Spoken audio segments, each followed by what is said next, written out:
ना होगा, और अगर सब मिलकर कोशिश करें तो रास्ता निकल सकता है। राजू के चेहरे पर एक उम्मीद की किरण जागती है। हाँ बाबा जी, अगर सब मिलकर काम करें तो हम पानी ढूंढ सकते हैं। हमने पहले कभी यह कोशिश ही नहीं की। लेकिन इतनी कठिन जमीन में नया कुआं खोदना आसान नहीं। मुश्किल जरूर है, नामुमकिन नहीं। अगर हम मिलकर काम करें तो ये हो सकता है। राजू खड़ा हो जाता है। उसकी आंखों में एक नई रोशनी है। तो फिर हम कल से काम शुरू करेंगे। मैं गांव के सभी युवाओं को इकट्ठा करूंगा। हम मिलकर नया कुआं खोदेंगे। यह कहते हुए वह शामू के साथ गांव के दूसरे युवाओं को बुलाने के लिए निकल पड़ता है। कहीं दूर से गरज की हल्की सी आवाज आती है, जैसे आकाश ने उनकी उम्मीदों की गवाही दे दी हो।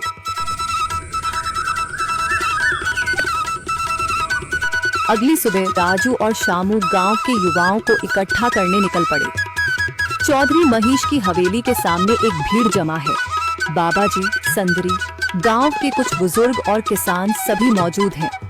हम हाथ पर हाथ रखकर नहीं बैठ सकते। अगर अल्लाह ने हमें हिम्मत दी है तो हमें खुद पानी के लिए मेहनत करनी होगी। हम एक नया कुआं खोदेंगे। लेकिन राजू, क्या हमें यकीन है कि वहाँ पानी मिलेगा? बेटा, पानी जमीन के अंदर होता है, बस सही जगह खोदने की जरूरत है। हमने अपने बुजुर्गों से सुना था कि पुरानी नहर के पास जमीन नरम थी, शायद वहीं पानी हो। बाबा जी सही कह रहे हैं। अगर तुम सब यह काम करने के लिए तैयार हो तो मैं अपने कुछ मजदूर भेज सकता हूँ। धन्यवाद चौधरी जी, लेकिन हम सब खुद भी मेहनत करेंगे। यह हमारे गांव के अस्तित्व की लड़ाई है। संदरी, जो अब तक चुप थी, आगे बढ़ती है। हम औरतें भी पीछे नहीं रहेंगी। हम पानी लाने की व्यवस्था करेंगी, खाना बनाएंगी, ताकि तुम सब आराम से काम कर सको। यही हिम्मत चाहिए थी संदर। पूरा गांव एक नई उम्मीद के साथ कुआं खोदने की तैयारी में जुट जाता है। दूसरी ओर कुआं खोदने का काम शुरू हो चुका है।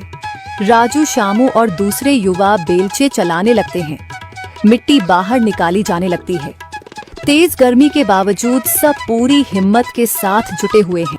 दोपहर की तेज धूप जमीन आग की तरह तप रही है। गांव के लोग लगातार कुआं खोदने में जुटे हैं।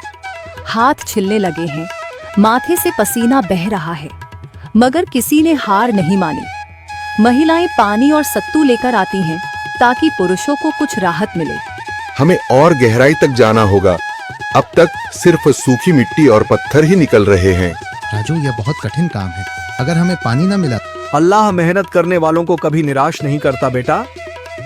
तुम सब अपनी कोशिश जारी रखो, पानी जरूर निकलेगा। हिम्मत मत हारो।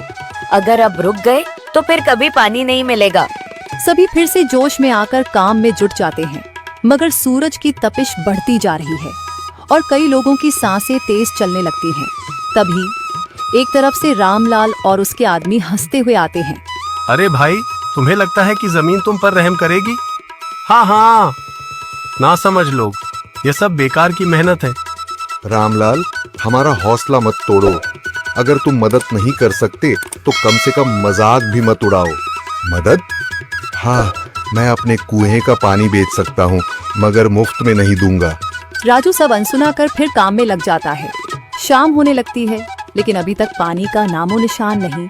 कुछ लोग मायूस होकर पीछे हटने लगते हैं। राजू, शायद रामलाल सही कह रहा है। यह सब बेकार है। नहीं शामू, हमें हार नहीं माननी। अगर आज हार गए तो फिर कभी हिम्मत नहीं कर पाएंगे। तभी अचानक फावड़ा किसी कठोर चीज से टकराता है। एक अजीब सी आवाज आती है। राजू चौंक कर देखता है और जल्दी जल्दी मिट्टी हटाने लगता है। अचानक एक ठंडी लहर महसूस होती है। सभी लोग दौड़ कर आते हैं। जैसे जैसे मिट्टी हटती है, नीचे से गीली जमीन नजर आने लगती है। सब हैरान रह जाते हैं। सुभान अल्लाह, मैंने कहा था ना, अल्लाह हमारी मेहनत को जाया नहीं करेगा। राजू और बाकी सभी जोर लगाते हैं। कुछ ही पलों बाद अचानक मिट्टी के नीचे से पानी की एक छोटी सी धारा फूट पड़ती है। गांव वाले खुशी से चिल्ला उठते हैं। पानी पानी निकल आया। यह अल्लाह की कुदरत है रामलाल, जिस पर तुम्हें यकीन नहीं था। पूरा गांव आनंद से झूम उठता है। लोग एक दूसरे को बधाइयां देते हैं। औरतें दुआ करने लगती हैं। कुछ दिन बीत चुके हैं।